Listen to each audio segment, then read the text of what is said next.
Hello everyone and welcome on Fitness Logic Radio. I am your host Nevin Barnett, and on today's episode I have the pleasure to welcome Luis Villasenor. I was lucky to meet Luis through Menno Henselmans as he runs the Spanish version of the online PT course. He's a coach, nutritionist, founder of Keto Gains and co-founder of many other brands you've probably heard about like Element electrolyte drinks. I love spending time with Luis and speaking about many different subjects, not always directly related to fitness. This episode was recorded when we both were in Madrid for a team building. We go over many great subjects. I know you will really enjoy it. Don't hesitate to leave 5 stars on your app to help me invite other amazing guests. Have a good listen and enjoy. Luis, thank you so much for taking the time to hop on the podcast. Anytime. For people who don't know you yet, can you briefly present yourself, who you are, what you do? For sure. So I'm Luis Villasenor. I'm part of Menno Henselmans' team as well. I am a nutritionist, registered dietitian that live in Mexico, but train and coach people all over the world. People know me more so for being a person that has been on a low-carb diet and ketogenic diet for almost 23 years now. A little bit of a note is, even though I live and recommend a ketogenic diet, I don't think personally that it's the best diet for everyone, right? It's just a way of eating that can be very helpful for a lot of people, but it shouldn't be something that you pursue as a religion. It's a diet, not a death sentence, right?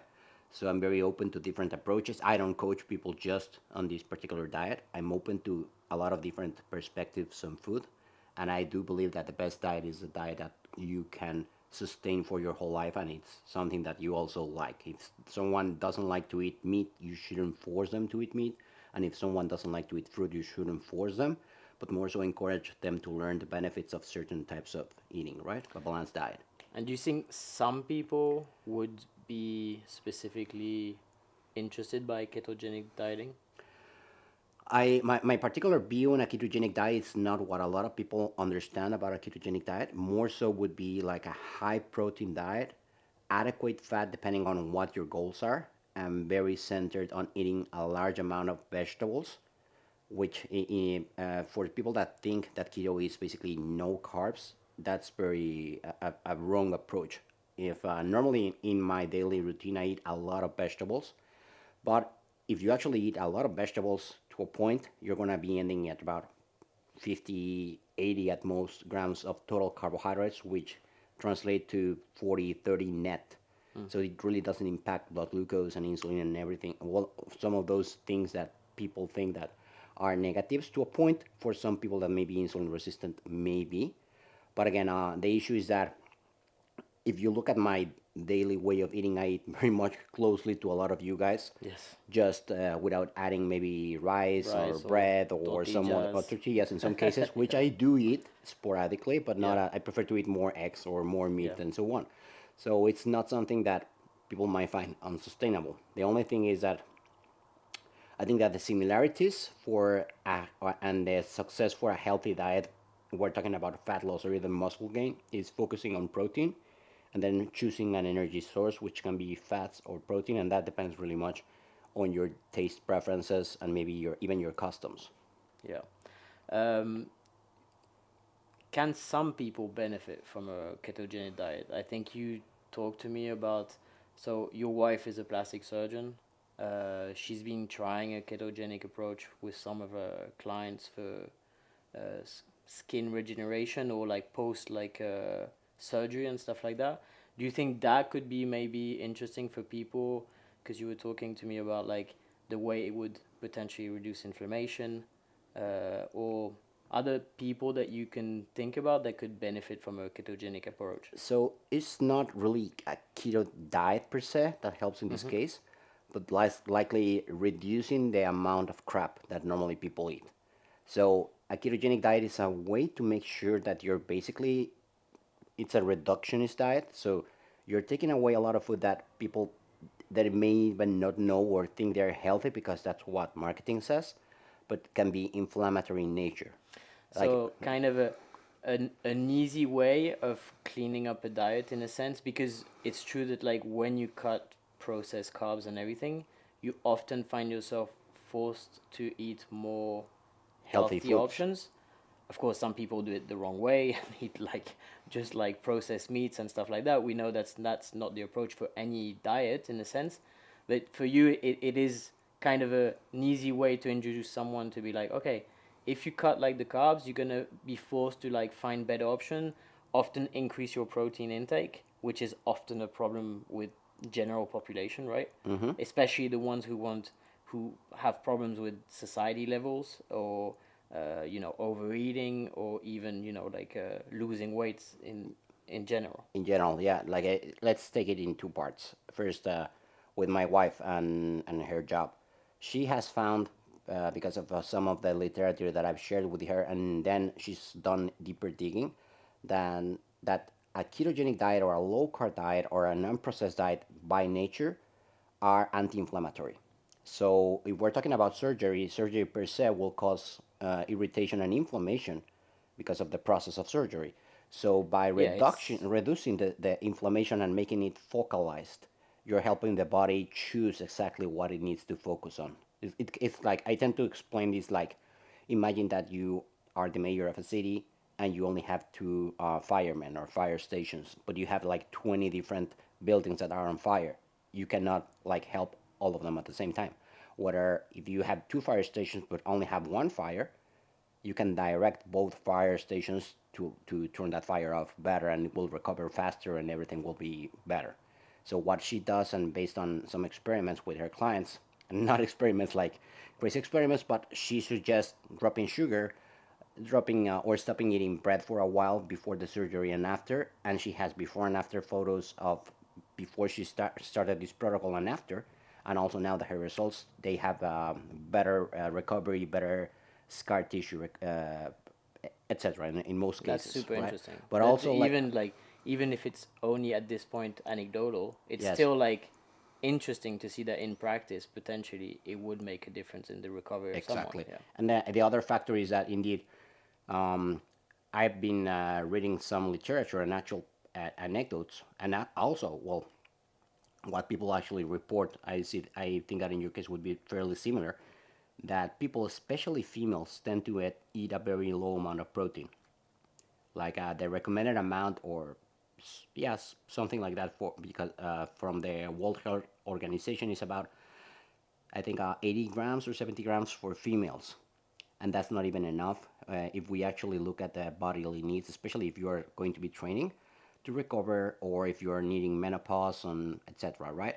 And in time, what happens, as you know, is sarcopenia. The body starts to, in a way, eat itself because it needs amino acids, and people just naturally think that protein is for muscles, and the reality is that protein is basically needed for almost every single function of our body, right? And there's a new theory, well, not theory, it's like a, yeah, let's call it a theory, that I read, that one of the causes why women start to have a body decomposition when they hit menopause is because they start to eat less protein. Their body actually wants more because of this process that is occurring and readjusting of hormones. So it drives a lot of hunger, because the body really cannot tell you what it's hungry for. It can, if I recall correctly, there are just mechanisms for hunger, for, well, for thirst, then for sodium deficiency, like it makes you more thirsty, but it's not just water, and protein, the protein leverage hypothesis, right? Yeah. So a lot of females tend to get more hungry when they're hitting menopause because of this, because they need more protein, and they really don't know it's protein, so they just eat whatever, right? So by eating more protein, they get more satiety, they're giving your body what they need. Also, they regain some of the muscle they may have lost, and this is in line with some of the recent research, and Meno has even made a post about this, that as we age, we start to get fatter in a way, not because we are aging, but rather because we become more inactive and we lose muscle mass. Yes. And so metabolism slows down, not because of the age, but because of the disuse and the loss of muscle mass. Yeah, because it's really interesting when you look at the research, the metabolism speed doesn't slow that much with age. It's more being less and less active in your daily life, doing less and less. And then you're like, oh yeah, like it's my metabolism. And it's like, no, you stop moving. You Like you stop take your moving. car, you don't move anywhere, you don't do any physical activity, and you haven't change your diet. You're just eating as much. Or probably you change your diet, but to a lower protein diet and Yeah. more comfort food diet. Exactly. Foods. Yeah. There's also like, in regards to ketogenic dieting, this I could say misconception, but I'm gonna ask you about the fact that it's only a dieting diet. You see what I mean? Yeah, Like, in a for sense, fat like loss. it's just targeted to fat loss, Yeah. and that it's not a diet that you should like do if you want to like put on muscle mass, etc. Could you like get on this subject a Of bit? course. The thing with this, let's call it a myth, it's because, and there's actually a recent study, it was published just last week by Salvador Vargas Molina, which is a Spanish researcher on the topic.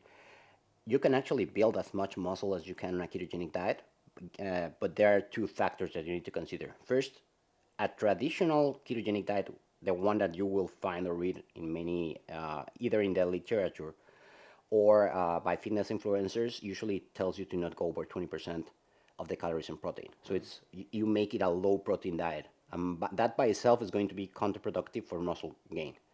The second is that people usually are not adapted or don't know how to train. And at the beginning of the diet, you do feel much more tired. You don't have that much energy. You are dehydrated, and other factors that make a compounding effect on thinking people that the diet by itself is catabolic. And if you come from a bodybuilding background or from a background of nutrition that knows the importance of carbs, it sort of becomes a self-fulfilling prophecy in the sense that they tell you you're going to be weaker in a ketogenic diet. You start the diet, you feel weaker, of course. You were benching 300 pounds, and now you're going to be benching 150. Yes, to a point, but this is likely going to be momentary, and you can overtake this if you do two things. If you don't follow the low protein approach, and second, if you give your body enough time to adapt while at the same time eating enough protein, getting probably adequate calories, and hydrating properly, which is what we have talked about, getting adequate sodium and potassium, but mostly sodium. Yeah, that's something like you should talk about a bit, because I think people don't realize and don't really understand why the liver gets rid of more sodium like during ketosis, and that you have to pay attention to that and maybe hydrate, but hydrate properly. I mean, like with electrolytes and sodium a bit more than like if you would have like a normal diet with carbs. Yeah, like what happens, like one of the reasons why keto is so popular for fat loss, and also going back to why people think you lose muscle with keto, is because the body stores glycogen in our muscles and our liver. And glycogen is basically stored carbohydrates. It's the way how our body stores them. So when you start a ketogenic diet, at first, your body says, "Hey, give me those carbs. I need more energy because it's used to using glucose as energy." Let's say that after a few days, which you're not giving the body those carbs, what happens is the body starts to use your own carb stores, those the glycogen, as it gets depleted to a point, and of course also the liver first, and then the muscles when you're doing exercise. Glycogen is bound to your muscles with water. 1 gram of glycogen requires about 3 grams of water to be stored in the muscle. And so the average adult male can hold on about 600 to top, let's say 800 grams of total glycogen Yeah. in its body. And I'm saying probably someone that's very muscular. I think that most males would be at 700, 650, and females in between 500 to 600. So if we multiply, let's say, 800 times 4, we're talking almost about 2 kilos. And Water also weight. with food volume, and Yeah. so that's why some people will lose in between 2 to maybe 4 kilos in the first 2 weeks when they start keto. And this is why some people see these big changes in weight, and also why if they do a cheat day, they may see a big rebound and think, oh, don't do this diet because the moment you stop it, you will gain all the weight back. You're really not either losing fat nor gaining fat. It's just water manipulation in most cases. Now, what has to do all of this with sodium? That water that you're holding on your muscles with glycogen also holds sodium. So the moment that you are water depleted, it flushes all the water away from your body and takes away a little bit of or much of your sodium. And people think that hydration is just water. Okay, it's water but with minerals. And the most important minerals for bodily functions, of course, there are many, but the most important two are sodium and potassium. And the importance of them is a lot of people talk about electrolytes, and you hear about electrolyte supplements and electrolyte drinks and Gatorade here, Power there, and etc. But nobody really knows. If you ask like 10 people in the street, probably none will tell you what electrolytes actually do. Maybe they tell you hydration this, hydration that, but again, nobody really knows the importance of electrolytes. And electrolytes per se have many functions, but the most important is energy production. So also why the reason why people are sometimes down when they start a low carb diet or they are fasting or even doing a vegan or vegetarian diet that's mostly focused on whole foods, in most cases is electrolyte imbalances. And so there's I'm not really going to go into depth, but if you Google sodium potassium pump, you're gonna see that it's basically the main driver of energy at cellular level. It's basically what makes the gradient of the cells change ions, and so all the nutrients go in and out of the cell walls. For ATP production. Exactly. So basically, if you don't have a correct electrolyte balance, your ATP production is going to be not halted but diminished. Yes. And this is also why athletes that probably lose like even I think 5% of their bodily water lose in some cases even 40% of their efficiency when they're training. Just a little bit of a reduction of water makes a big deal on how you're going to perform. And this is for athletes. Now imagine what happens on the daily life of most people. You feel tired and lethargic and you think you need sugar. It's not sugar. In most cases, you probably need a little bit of salt. Okay, so in that regards, like you have been working with a brand called Element, right? That provides actually like a salt solution with sodium, potassium, magnesium. Right? And for someone who's on a ketogenic diet, what would be your recommendation to be kind of safe in that regards? Like, so usually for most people, you tend to say don't worry about sodium intake and electrolytes, etc. when they're doing let's say a more organic or whole food diet. Well, even the contrary, I would say, in France at least, a lot of people are like, be careful of your sodium consumption. Exactly. And it's a bit problematic in the regards that like we're speaking about a population that usually eats pretty well, doesn't eat so many transformed foods, and do a lot of like physical activity, sports, bodybuilding, etc. And there, missing salt is problematic for that population. Yeah, and even if you're on a high carbohydrate diet, depends on where those carbs come from. And the thing is, just like you probably seen the tendency that even 5-6 years ago they told you that eggs per se were bad, Yeah. right? And now we have meat per se is bad. Yeah. It's taken out of context. Eggs by themselves got a bad reputation because cholesterol, and cholesterol is bad. And now we know, if we actually look at the science and evidence, that it's not just cholesterol, but depending on certain types and certain situations, it may be prudent to lower your cholesterol intake. But for the average person that's eating a healthy diet, that's doing exercise, one of the worst things that you can do is remove, for example, eggs. Like if you don't have an egg allergy, eggs should be a staple because all the compounds the yolk, for example, inherently has. And especially cholesterol, for us that like to bodybuild, it's super important because it's an anabolic hormone, right? Yeah. To a point, of course, we given context. The same happened to sodium. Sodium has been unjustly demonized in the last 20, 30 years. And the reason is because of the overabundance and overconsumption of processed food. Everything mostly that we eat or drink has sodium. Like I was drinking a Diet Coke, it has sodium.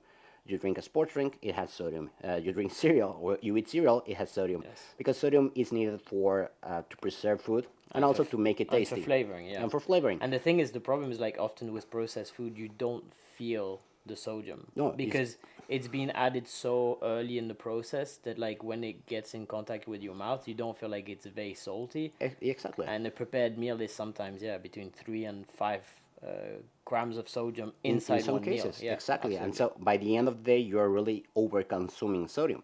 But if you switch to a whole food diet, it doesn't matter if it's high carb in the most cases or low carb or even keto, you are lowering your overall sodium consumption, and this is something that we found that a lot of people are again are dragging their ass, not because they are missing either nutrients in most cases Yeah. or they're missing calories. It's just because they don't have this sodium potassium balance, right?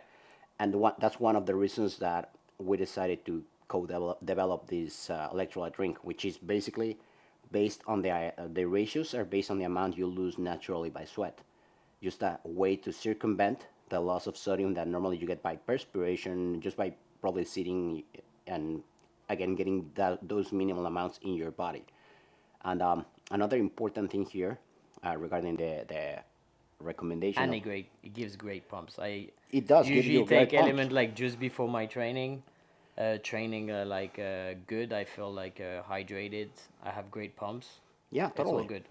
Well, it was an old bodybuilding trick. Yeah. Before we had like Yeah, 20 table different salt in there. supplements to Yeah, use. for The, sure. the classic thing bodybuilders of the golden era, what they use a lot of them were having a salt shot before training. Yeah, yeah, And that's enough. Like if you feel like you are a little bit lumpy or not getting enough vascularity, have a little bit of a salt, or probably what I would when I say a little, probably a teaspoon of salt with a little bit of sparkling water before training, and see how the pumps you get. yeah, yeah, absolutely.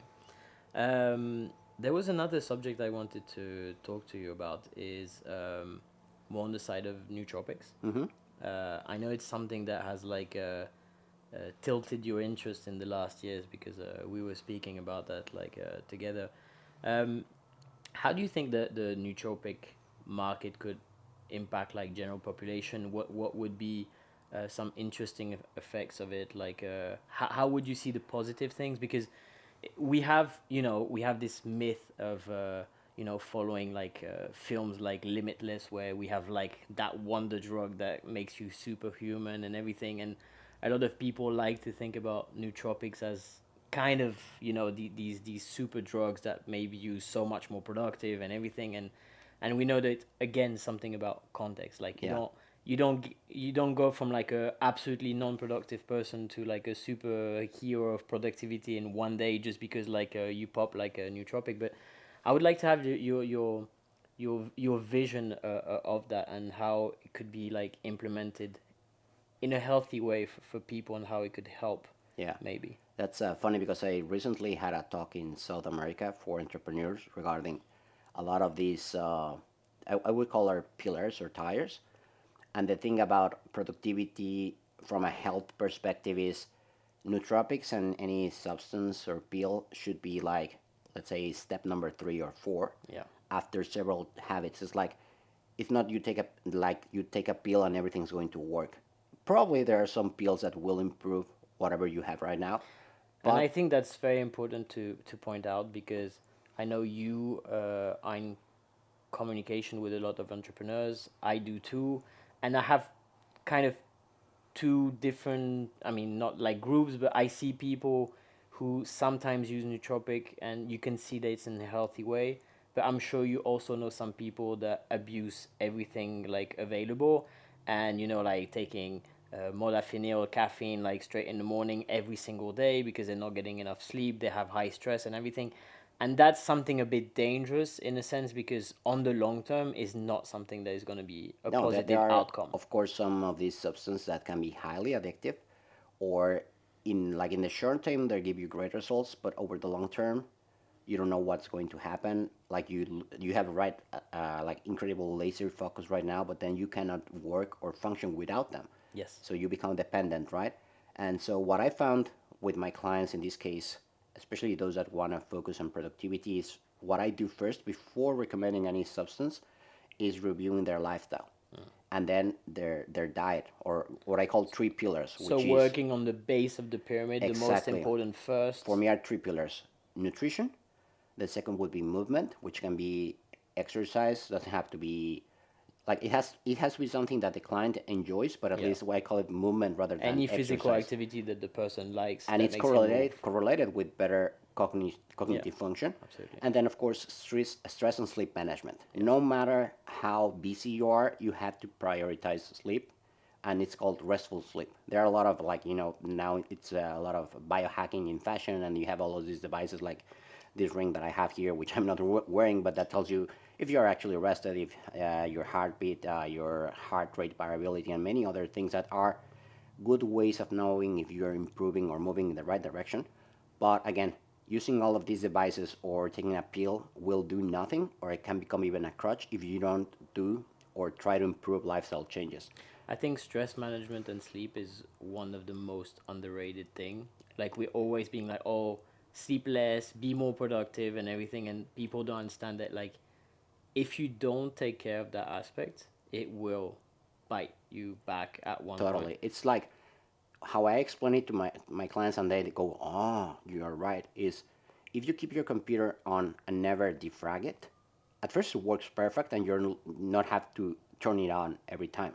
But after months or even years, it starts to get super slow and super cluttered. Eventually, you're going to have to clean it, close it, turn it on again, do a defrag, clean all the trash that you have, and then it works again like new.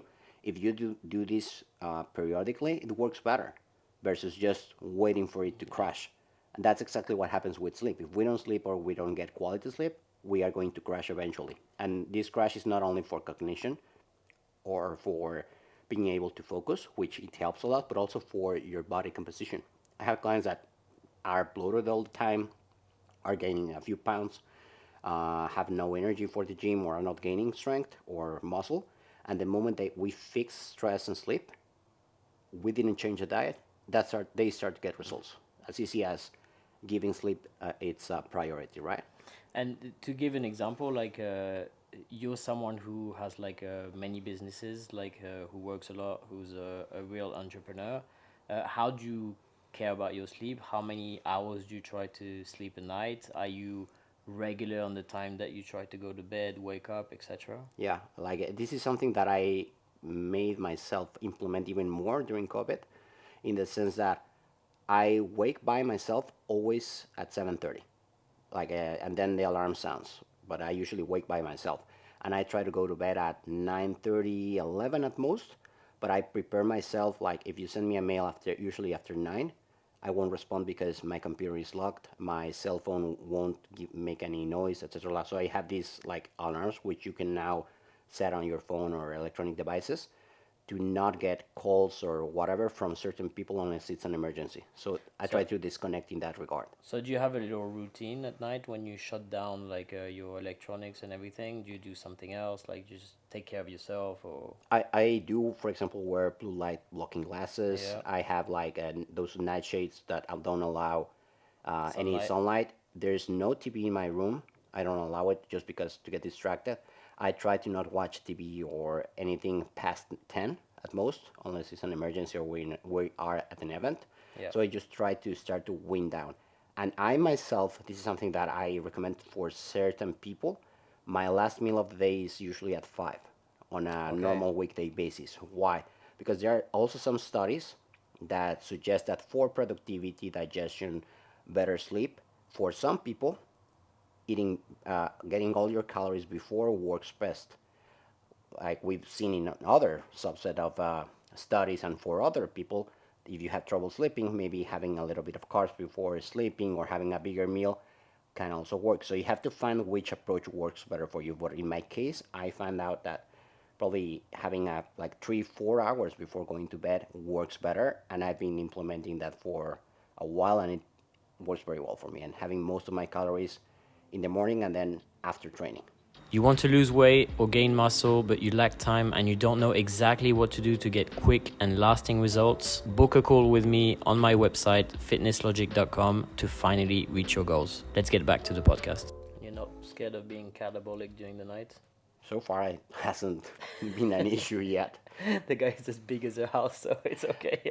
But I get all my calories and more Yeah, for in sure. 2 or 3 meals But it's before. important, because some people would get triggered by that, being Yeah, I like, know. I used oh, to but I thought, heard like eating at least a high protein meal at night before bed is important for muscle protein synthesis, like during the night and everything. And it's true to a certain extent, but if that meal is gonna disrupt your sleep quality, or like not being able to fall asleep and everything, then something has to be adapted to you. totally. I think it's always the problem between like in studies we're always speaking about an average, right? And the average doesn't mean that you don't have like outliers who are above or under the curve of Exactly. average. And it is hard to accept that sometimes we're not like in the average and we have to do things differently. But I push more and more people, so it sounds a bit hippie sometimes to say that, but sometimes you know what's best for you because you know how better you feel by implementing different Or strategies. experimenting. Like just for perspective, I come from a traditional bodybuilding background where I used to eat every 3 hours and get neurotic if I didn't have a shake, and so on and so forth, right? And then I changed to fasting, which is sort of what I do right now. And for example, for productivity, it's much better to for me to only have 2 meals a day plus a shake, because I wake up, I have a coffee, maybe I have a shake, maybe not. I have a meal. If it's not a big meal, I can concentrate and do lots of work. Whereas if I have a very big meal, I often feel heavy and want to sleep, right? So if I want to work, a lighter meal, but within my macros and calories, I'm very productive. I can go train with good energy, etc. Then I come back, I eat a lot. I still have like that mental energy to work, and then I finish all the tasks that I have later on during the day. Like assuming this is also what I'm explaining about productivity, and fasting per se is like a hack that some people may use, which is very much in fashion right now. If you see a lot of people in Silicon Valley or a lot of people that are into crypto businesses and so on that need a lot of mental energy, fasting per se has the benefit, along with a ketogenic diet, are very similar, that because you're not in a high glycolytic state, your body, your brain mostly is not relying on glucose, which for some people, I'm not saying for everyone, can make you feel drowsy and tired.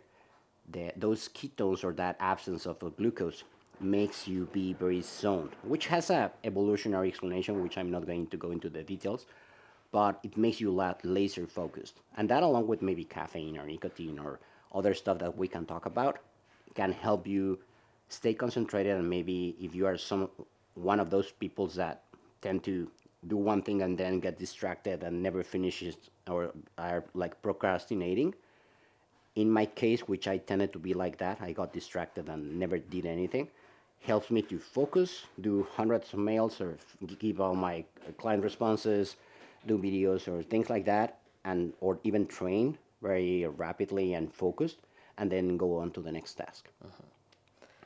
And so we kind of The went on beard, other yeah, routes and everything. You were speaking about the pillars that you implement with your clients, you know, like the nutrition, the movement, exercising, and stress management and sleep. So can you come back to that and yeah. like tell me like then like on the conversation about nootropics how you would see stuff? Of course. So first, let's talk briefly about the three pillars, and then the fourth pillar, which would be Absolutely. supplements. So nutrition, you implement the diet and revise what's what the client is currently doing. Usually, what you see is lots of misguided ideas about nutrition, like we were saying, maybe low protein, or the uh, inadequate type of protein. In some cases, they think that this is protein. No, well, this maybe has protein, but it's not good quality source of protein. They may be missing some key nutrients, like for example, we were talking about eggs. Um, People, for whatever reason, may avoid eggs, and okay, maybe you need to take egg yolks because of choline. Choline is derivative of vitamin B, that it's super important, for example, for brain function. So a lot of people that have, for example, brain fog, if you look at or have them do a blood test, they may be deficient on choline, for example. So I revise their diet so that it's optimal, or certain things that would be choline, probably eating cold water fish because of the omega-3 ratio, or similar things that can have that. Vitamin D, magnesium, zinc. A lot of these vitamins, mostly all of them, you can get from food in any diet if you balance it right. And these are the key nutrients in my experience that help with cognition and etc. Right? Then How's the vitamin D like levels in Mexico? Is it pretty good because there's a lot of sun, or people because think that people have Mexico is like super sunny and yeah? that we all get. And what we find is, even if you live in Cancun, if you're someone that actually lives in the city, maybe even work in tourism, if you can live in at the beach, but if you're always working on a desk, you're gonna be deficient on vitamin D. And it's a myth that everybody has enough vitamin D. Actually, what I've seen with a lot of clients, even living in Ecuador or places like that, where they supposedly were to get a lot of sun, is because they work, in a building all day. Nobody really goes in the suns Yeah. for hours, Yeah. right? And they're deficient. Like you were always, you were asking about my tan and so on. It's Yes. because in the morning, I usually take my dogs for a walk for 15 minutes and stay with them while they play. That's where I get my sun, and I do that for at least 2 times per day. But outside of that, I'm someone that wouldn't get like sun anywhere, and I So still supplement with vitamin D. okay, so you do that like as part of your routine, right? You Exactly. so what do you do actually? You wake up around 7:30, you Yeah, said? like training. Like I know my your routine. lifestyle, I yeah. wake up normally at 7:30.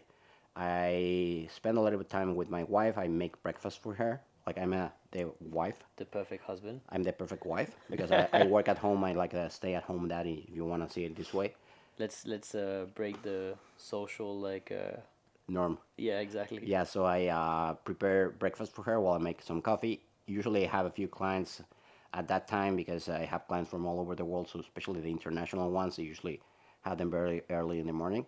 So calls, Oh, calls with them. yeah, Yeah. calls or videos, depending on what type of client they are. Okay. And then usually while my wife gets ready, she goes to work at 8 or maybe 9. And I walk the dogs in the morning for a while, then I come back, finish jobs, calls, or whatever calls I have with clients or other stuff. In between that time, I may have like a first meal, which is usually 3 or 4 eggs with some vegetables and some extra meat, chicken, fish, etc. I prepare to go to the gym. I usually go at 12 because it's when you have the It's the least amount best. of people. Same as me. Exactly. And I train for about an hour and a half, depending. Come back, have a big meal, and continue with work up until 6, 7, depending. I may have more calls or more things to do over the day, but that's basically it. Rinse and repeat, and then I So you try not usually to. eat 3 times per day? I have probably a shake, depending in the morning or before training, and let's say 2 big meals on average. Okay. But that's like like on weekdays. If I have an event with my wife or a dinner party or with friends or on the over the the weekend, I break it up a little bit because we usually go for dinner someplace else or meet friends. So even though I normally eat 2 times every in the morning, I'm flexible. I'm not one of those people that, "Oh, I'm on a diet, I won't go out." Like I really not that close-minded. Interesting, interesting. It's funny because here, like, as we're like working together and everything, I feel like you have more than 3 meals. Like, No, you I've been try. eating all day because you Yeah, guys are eating all exactly. the time, so It's I true. had to keep up with It's you. true. Like, I see you snacking like right and left. Okay, okay. So let's come back again to like the main topic because Yeah, like there's so many interesting subjects. I know. So the nootropics. Okay, so we're talking about the pillars. So Yeah, then, okay, it's first health. We already covered that. Well, yeah. diet. Then movement can be something that the client enjoys, but usually can be walking. I try to favor and try to make the importance of strength training because use it or lose it, and like in a benefit to cost ratio, it's what most people benefit from, and they are doing the least, and also they have the less knowledge of, and And muscle there are a lot of building. myths around it. But like we were seeing with Meno today, even with body weight training, and this is a lot of things that I've been trying to develop for my clients, is even at your home with a towel, with a towel or with your own body with a book, you can do a very effective session of training. And so this is very helpful, especially for people that travel a lot or that don't have access to a gym. So I try to teach them and how to, I call it get out of your ass and start to be a little bit more, move a little bit more. Of course, if you can or have the luxury of joining a gym, it's even better because it makes it much easier. But you still can and should train even if you're traveling or do at least one movement. Like you can do push ups whenever, whatever, right? And that's the second pillar. The third pillar is basically sleep and stress management. Yeah. And sleep is just about, instead of watching Netflix and Game of Thrones for the 10th time, go to bed a little bit earlier. Put the Try to phone down. put the phone Stop being on down. TikTok or Or worst Instagram. case scenario, okay, read a book in your bed or note down that the task that you're going to do the next day. Do something productive so that you get a little bit of sleep coming on, because if you get wired watching a movie, you're not going to It's sleep. good that you say that, because something that has really changed in the last 3 years for me is writing down my tasks in Yeah. the evening. Because, you go to bed and you're like, oh, have to do this, have to do that. Like, write it down, just like it takes it out of your mind. There's actually a study on that. Well, I read a book like called Getting Things Done. Mm-hmm. I don't know if you read it, and it's great. It's a way to like enhance your productivity with simple thing, and understanding the brain is more creative place, and that like you can't hold on to all these like to dos, and you need to like put them somewhere so you can relax actually of being Exactly. like it is somewhere. Well, Like that's a reason. There are a lot of people that, for whatever reason, have like a lot of intrusive thoughts of, oh, what I'm going to do with this or that, yeah, and it can be very stressful, and they actually dread going to bed, because that's when they start thinking about all of these yeah, things. And I read somewhere in a study, and I started recommending this to my client, and it actually works. When you go to bed, grab a piece of paper and have like a pencil, and write everything that you have to do tomorrow or what's worrying you down. You write it down, and what makes this, or how it's explained, is that you're putting everything in a box, and like it's like if what's a drawer, you take it out of your brain and you put it here, and now you're ready to go to bed, because absolutely. it's here ordered, and then you You know decide where what to you're going find to it. do. Exactly. Exactly. Yeah. Instead of thinking, okay, you prioritize or whatever, and then you go to bed, and then you're happy, instead of taking a pill. Because then what happens with a lot of people is they start taking pills to go to bed, and then they get addicted, and there are a lot of issues with taking pills. They stop working, or create other subset of issues, right? Yeah, absolutely. And that's the same also with stress management. I myself happened to go through a phase where I was super stressed, and still sometimes I get it. Like we're saying, we're not perfect, and I realize it on myself. When I'm super stressed, I'm And I someone think it's that, important to say it, yeah, and because a so lot of people see us, or I mean, maybe see you as like someone who's like has everything in check, who's super successful in everything he does, and like, oh, this guy knows everything, and like he's not challenged no, himself in life, and it's like it's so not true. no, And I like think there, it's good that we put it out there to say like we struggle with the of same course. problems, we struggle with stress, we struggle with these like productivity issues. I'm sure like some days you're not able to put your phone down, or like you stay on the computer too long and everything, and you're just like, okay, tomorrow I'm gonna re-implement like my routine. But you do slip sometimes, like it happens to everyone, Of you know course. it's And not because you want to implement that like from day one you're gonna live like 20 years without even slipping one and being like, I'm perfect, my routine is like not changing one bit, and never I'm seeing a screen after 7 p.m. It's not reality. no, and sometimes you have to do it, or you want to do it, right? It's like sometimes I will eat a donut if it's a great donut, and it's not keto, and nothing happens, right? Yeah, And the same happens with, we all have or go through bad situations eventually, money wise, family wise, etc., that you have to attend, or you have to, like, they are in your head doing things, etc., right? Of course, it's just about, or how I see it is, there's always a solution and a why, and it's, or I tend to say, either act upon it instead of worrying about it. Of course, you can worry about it, and there are things that will happen, but my view is, if I cannot do anything about it right now, I'm not going to worry about it right now. I'm going to worry about it later, but not today.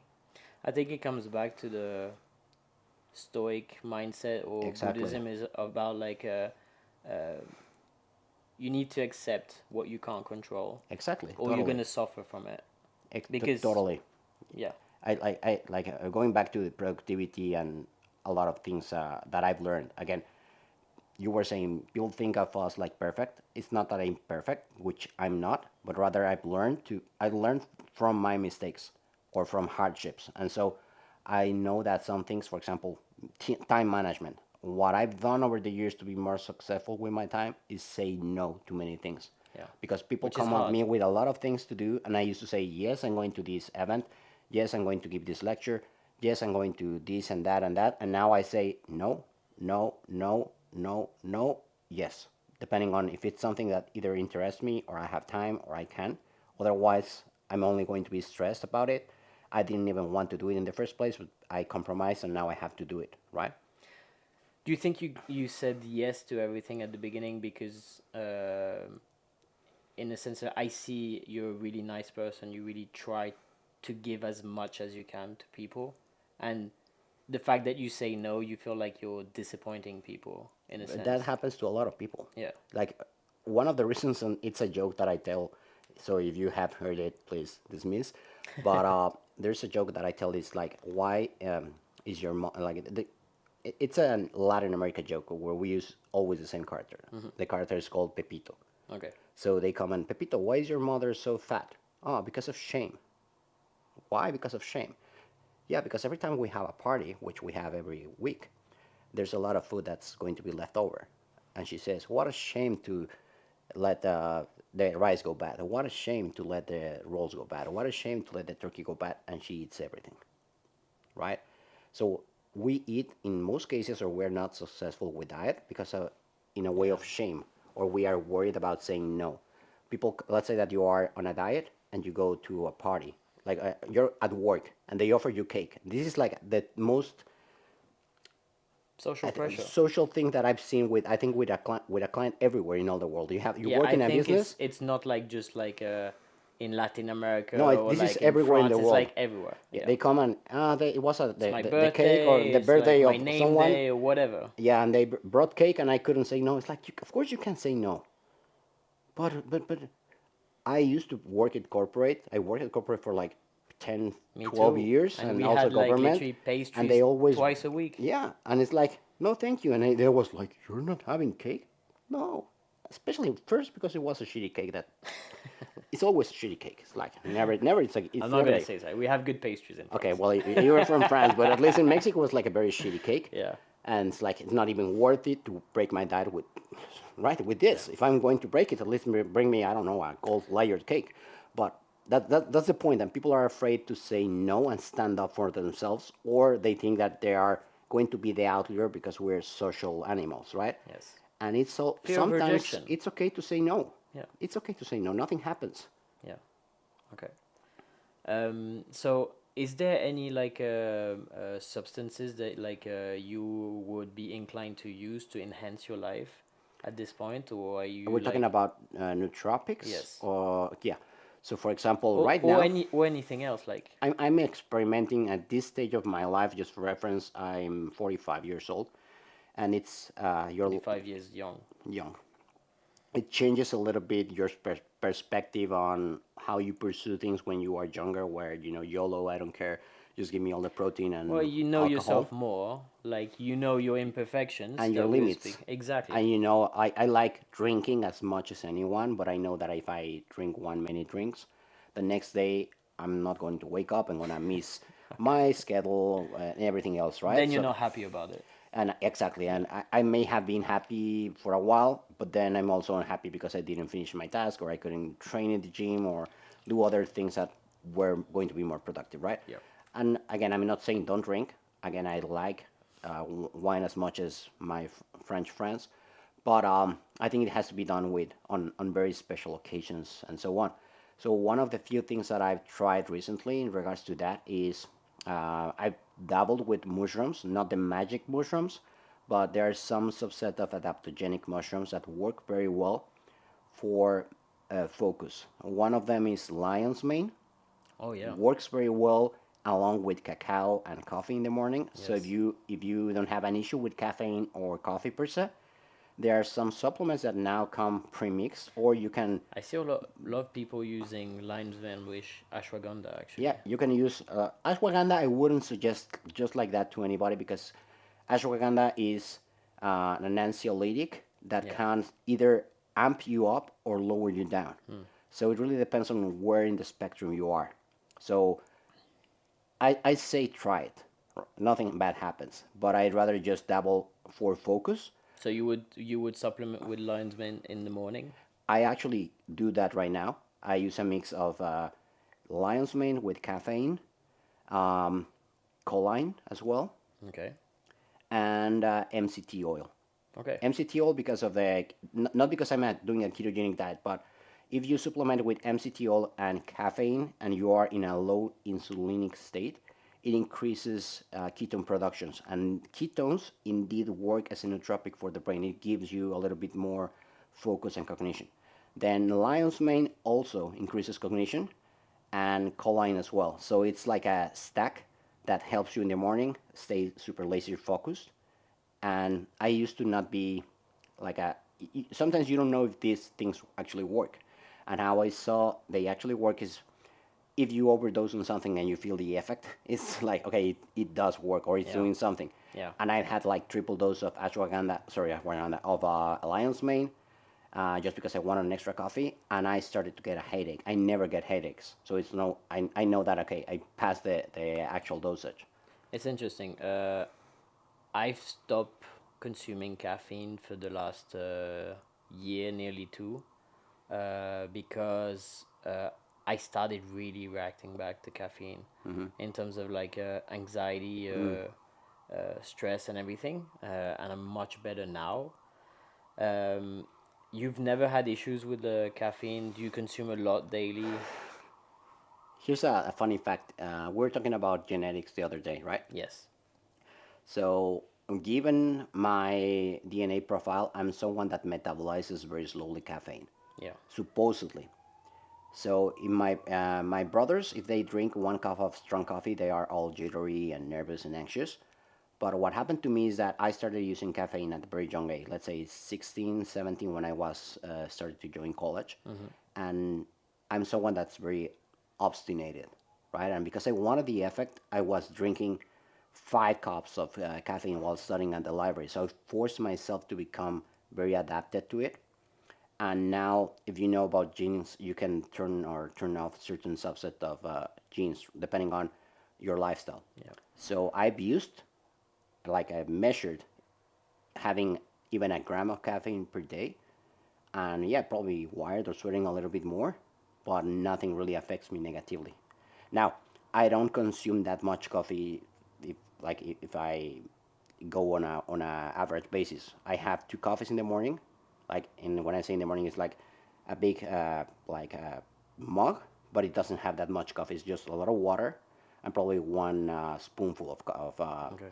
of soluble coffee, for example. Instant. Yeah, Okay. and then I have another one, probably 2 hours or 3 hours later, and then after for the rest of the day, I don't have anything that has caffeine. Or maybe if I am very tired and want to train, I may try one of those in fashion Energy drink. pre-workouts or energy Pre-workouts. Okay. drinks that may have, let's say, on average 300 grams of caffeine. Okay. Yeah. So let's say that at most, maybe I'm 400, 450 on average. And on weekdays, I may only have one coffee and not have the pre-workout. Okay. Okay. Interesting. Is there any other supplement that you For use cognition, for yeah, there are cognition? a lot. Like we were talking also about modafinil and any of their derivatives. Yeah. Usually, when I'm let's say I went to a party or for whatever reason I slept at 3 a.m. because whatever, and I know that I have to be very productive the next day, I will take one pill of modafinil or Okay. similar, because what modafinil does is makes sleep hindrance go away. Yes. So you don't feel. You don't feel Yeah. like you need to sleep. So I only take it and very sporadically. For example, I bought a stack of, let's say, 20 pills, and I've had it for 4 years because I'm someone that I'm very addictive. So I try to be very careful with what I use or what I don't use because I'm afraid of what can happen, right? I've also tried Phenibut, for example, Oh yeah. and it also works very well, but I've read that some people just get hooked on it, and Yeah. also there's Withdrawal are really hard. and I know that there's a calm down like hell, Yeah. so I'm also very worried. I haven't had any issues when I had it, but I also had it like probably 6 times in my life, Yeah. right? Yeah. I've never tried Phenibut. I have a bottle if you want to try it someday. It works very well. Yeah. What else is sulbutamine? It's also a super derivative of vitamin B, but it goes directly to your brain. So also, if you feel super tired sometimes, uh, might as well try it, and like super drowsy with brain fog. I've had that recommended to some of my female clients, especially when they are through PMS or menopause and don't have a lot of trouble concentrating. It may work very well. And then there's some other nootropics that also work for like either anxiolytic or in a way they help you focus, like Cemex and a similar derivative, which are Russian compounds, like you actually just use on your nostril. And the bad thing is they have a short life, so like you have to be using the dose like every 2 or 3 hours. So if you have, let's say, you were doing your thesis or very mind-intensive work, I would save it for that occasion, not something that you use every day, because again, you don't know what effect those things can have on you. And I've read good and bad stories about them. That you work very well, you're very productive, but the moment you stop taking them, you want to keep using them, and they're not either cheap, and it's something you shouldn't be using all the time. And what about beta antagonists like salbutamol, albuterol, ephedrine, clenbuterol? For Clen, I wouldn't use it for thinking or for nootropics in that case. Why? Because it has a lot of negatives like heart enlargement and so on and so forth. It can give a lot of people tachycardia. So for me, that would be out of the question. If you want to do it for bodybuilding purposes or fat loss, that's another story. Yeah. Albuterol, that's very safe, contrary to popular belief. Yeah. I would recommend it if you want to be super focused or need energy. It's like a milder version of Clen, without the side effects, as far as I know. The issue is that you're not gonna get it anywhere. I used to be able to get it very easily in Mexico in a pharmacy. For whatever reason, you can only get now the inhaling version, which is super diluted and it's not worth it. You need the 4 milligram. Well, it's good pill. if you have asthma, but like If you have asthma, it works very well. But if you want it for cognition or any other purpose, it's very hard to actually get legit. The other one which is hard is ephedrine. Like I wish it was like more readily available, like Canada, which is over the counter. I bought a few years ago. I had a friend send me like 1,000 pills from Canada. Inside a magazine. No, what he did was nice. I asked him to buy a magazine, cut it inside, and put it inside. He sent it, and I still have them because for me it was like I'm gonna use the famous Ica stack for it, like and I like treasured it, and I have like half the bottles, and I haven't never used them because like I want to use them when it's necessary and I'm afraid they're gonna I would like to try ephedrine for the improved breathing, because I have problems with my nose, and having like a more like round rib cage while I'm lifting, if you want to try something like that and you're not like your heart is in good condition and you don't have any issues like probably like caffeine, something that you can try is you remember that Jack 3D pre-workout that they had MDMA? Yes. There are still some underground supplements that you can get, especially here in Poland, that are called is it okay if I say the brand? Yeah, for sure. I think it's called DarthLuiggi, and it's in Poland. So they have one supplement called Crack that I got. Imagine, that's the name, right? It's called Crack, and I got a hold of it. Damn it! I tried one scoop of that thing. It has like 350 grams or 400 grams of caffeine. Has like 250 grams of MDMA or whatever. Crazy. It's like freaking. It started making me sweat, like cold sweat. I had a pre-workout from the UK, which was called MV Pre 2.0, something like that. And I don't know. There was no substance declared that seemed like dodgy or like with cognitive effect. But I would take it, and literally I would have like tunnel vision in my workout, being like as if my workout was my sole purpose in life, Wow. And that was not bad, but I was like, okay, I'm going to be careful with this because I don't know what's inside. I don't feel myself. What happens with me for example, this drink is, okay, I start to get all sweaty, cold sweat, but I can lift for hours. Yeah. Like that's the thing. And you don't want to stop, right? I don't want to stop. You're like, I've done my volume for the day. Like, let's do another set. Why not do like a bit of arms also on top? Exactly. Or why not do a bit of calves? Or why not do a bit of abs? And you just like do like 3 hours session. Everything. Exactly. And I'm like, what the hell's happening? Yeah. Right? And I've only got like, hey, it's like, Luis, where are you? We have a meeting or whatever. Exactly. It's like 4 hours in the gym. It's like, And we're not the kind of people that need that extra motivation. We maybe do even like too much sometimes, but super interesting. Luis, thank you so much for this talk. It was super interesting. For people who want to find you, like potentially like get some coaching, potentially like start keto and everything, like where can they find you? And So, if you go to Instagram, which it would be the easiest way, just it will either be look just for on the screen right yeah now. Keto Gains. Everything that's Keto Gains, it's basically me in a way. Or DarthLuiggi is my handle on Instagram as well. Yes. Or you can also contact me via the Menno Hanselman's in his page. You go to the Spanish version of the course. Probably send a mail and also reach me. We will meet with the Bayesian students soon on the French course because you're gonna come like during the keto week to answer some questions. Why Darth Luigi actually? We were talking about Mario Kart the other day, right? Oh yeah yeah yeah yeah. So Yeah. yeah, like You when were I created obsessed. my first nickname on internet, maybe let's say before 2000, Yeah. I didn't know how to call myself. I was still young and stupid, so I said like I like Star Wars, I like Darth Vader, I like Luigi from Mario Bros. So it's So like like Darth Luigi. combination. All That's right, it. we know now. Dark secret. Great. Mamma mia! Thank you so much, Luis. Anytime, man.